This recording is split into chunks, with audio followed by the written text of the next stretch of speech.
Hello hi viewers, आज आसतु जानिबा वकालतनामा कौन, जहाकू कोनोसी केस करिबा समय रे एडवोकेट बा वकील माने क्लाइंट मानक ठारू दस्तखत करी नहीं थांती।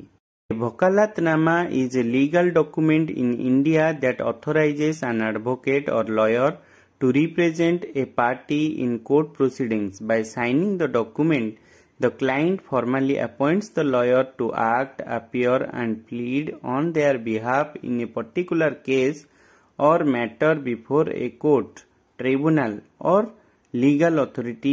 The document outlines the scope of authority granted to the advocate, the specific matter involved and the relevant details about both the client and the advocate.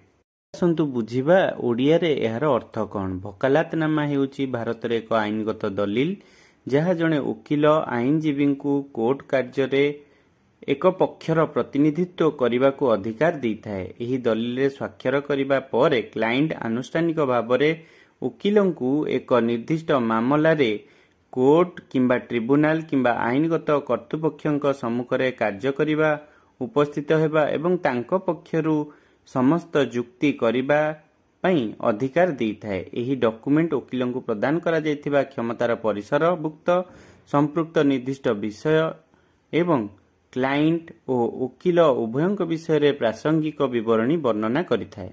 आसंतु जानिबा किछि की फीचर बा वैशिष्ट्य वकालतनामा विषय रे। वकालतनामा इज डिराइव्ड फ्रॉम वकालत मीन्स अथॉरिटी एंड नामा means document. एहा एक अधिकार प्रदान करिथाए। Though similar in effect to a power of attorney for litigation, it has its own format, significance and is typically interpreted more liberally by court. जदिओ यह मकदमा पाई power of attorney सहित समान, यार निजस्व format एवं गुरुत्व रहिअछि। यह साधारणतः कोर्ट गुड़िक द्वारा यहाको अधिक उदार भाव में व्याख्या करा जाइथा। It is legally defined in the Advocate Welfare Fund Act 2001 under Section 2 and subsection U, but is not specifically detailed in the Civil Procedure Code of 1908 or the Power of Attorney Act 1882.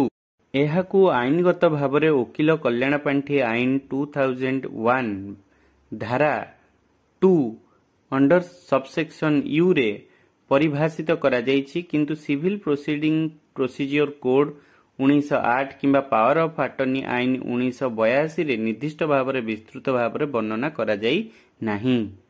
The document is also referred to as